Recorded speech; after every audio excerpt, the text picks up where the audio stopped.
Okay, state infinite solutions in a general solution equation. So, I've already solved these the basic way. I'm assuming that we can all do that at this point, maybe not so much for the last one, but we'll get to that. Okay, I want to stop writing these dot dot dots because I want to have infinitely many solutions because I don't have a restriction on this, but writing dot dot dot isn't exactly the most professional way of going about it. So, let's see if we can make some deductions and then find a way of putting this in a nice short space. Okay, so sine of x equals a half. These are our solutions going off to infinities in both directions. Great. Alright, well, what I'd like to note is we've got sine positive, so we're up here. Every time I hit this space, I'm getting these kinds of solutions. Every time I hit this space, I'm getting those kinds of solutions. Is there some way that I can write this out? Well, this thing alternates the gap, so that's not particularly useful to me. I can't just write out one thing. So a good idea at first is to separate the pinks from the purples. So these are pinks, these are purples, just in case the colour doesn't come out. Alright, well, what's happening with the pinks? Well, the pinks give me pi on 6, and then I do another lap, and then I get whatever comes after that, 13 pi on 6, and so on, and I could go backwards down that list as well. Well, hang on, all I'm doing is pi on 6 and then adding multiples of 2 pi. So what I can say is, I get pi on 6, and then all I have to do is add or minus any multiple of 2 pi. So I'll just put the number n. And I'll just say, alright, n can be any integer. Could be positive, could be negative. So this will give me all of those pink ones. Great. Alright, so now all I need is all the purple ones as well. Alright, well what are all the purple ones? Well, the purples start over here. So I can have 5 pi on 6, and again, plus 2 pi n, where n is an element of z. And that will give me all of the purple solutions. Sweet, well that makes it pretty easy. Alright, well I don't want these separate, so what I'm going to do is say, alright, x is now these combined. Beautiful. Now it's always a good idea whenever you do this stuff, until you get super happy and confident with it, that you chuck in some numbers for n, just to make sure it works. And the easiest one to chuck in, obviously, is 0. So if I put in zeros, these disappear, so I should have pi on 6 and 5 pi on 6 as my solutions. Yep, great. What if I chuck in negative 1, say? Okay, pi on 6 minus 2 pi, that would be negative 11 pi on 6. Yep, that matches. 5 pi on 6 minus 2 pi, well, that would be negative 7 pi on 6. Yep, that matches, great. And it's usually a good idea to do a couple more in both directions, just to make sure it all works out. But I'm pretty happy that that's going to work. Now you might say, hang on, why did I pick pi on 6? Why didn't I just pick negative 11 pi on 6? You could do that. There's nothing wrong with that. So if I wrote separately, x is actually negative 11 pi on 6 plus or minus 2 pi n, and I could just as easily write 17 pi on 6 for the other one.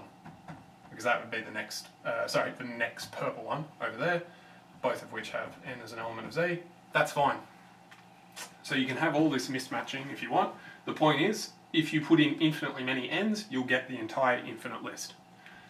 Having said that, this is getting a bit ridiculous, because now you're putting in negatives and large numbers, so it's a little bit weird. So typically you pick the smallest, either the smallest two numbers in absolute terms, or the smallest two positives, just because it's easier to think about. But you're welcome to make it hard on yourself if you want. Go nuts. Cool. Alright, well, now we're going to do it for cos. I'm going to throw in an extra complication, because it's fun. Okay, cos of 5x equals a half. I've already solved this out. Same deal, I've got pink solutions and purple solutions, because we know the gaps can alternate. Okay, well, let's think about all these pink solutions. Well, that looks like it's pi on 15. But this time, I've got this 5 in here, so that's going to affect the period jumps. Well, if I think about it, that makes everything run 5 times as fast. So that would just be 2 pi divided by 5 times by n. I'm going to put it on top, you could put it on the side, doesn't really matter. Again, for all of this, n is going to be an element of z. I'm not going to bother to write it anymore because it's just a bit tedious. You should write it for every solution, though. Cool. What about these guys? Well, I'm going to say that's negative pi on 15 plus 2 pi n on 5. Cool, beautiful. So the only thing that changed, we changed the period length, So that just changes from 2 pi to 2 pi divided by whatever this multiple is. Well, that makes things pretty easy. There's an extra bonus round for this though, because, hang on, these are essentially the same thing, one's positive, one's negative. With cos, you get this nice cheating wave happening very commonly. So we can go, alright, that's plus or minus pi 15 plus 2 pi n on 5, where n is an element of z. Beautiful. So we've actually managed to write that in one line. Whenever you can, it's usually a good idea to. Do you have to? No, you can write it as 2 if you want. So I could do, ooh, that's terrible, but you get the idea. Could do it that way if you want, but whenever you get the chance to write less, why not? Alright, how about tan? Well, we already know from before that tan has a different period thing going on, and we also know that the gap should always be consistent. So that's handy. Maybe that makes this a bit easier, and it does. So I've deliberately made this irritatingly ugly. I've given us no numbers in here. But the same idea holds. You can solve that. You'll end up with these sorts of solutions. Okay, well, what's going on here? Well, what's the difference between this solution and that solution?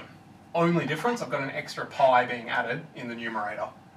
Oh, so all I've got actually is arctan, meaning inverse tan, of whatever that is, plus whatever that is, plus some multiple of pi, all divided by d. Notice that d is coming in from this guy. Cool, and then n is an element of z. Done. Don't even have to manipulate any further because I only get one set out of that because it's always a consistent gap. So that's as complicated as that can possibly get. You're welcome to do an A, B, C, an A, D, B and E version.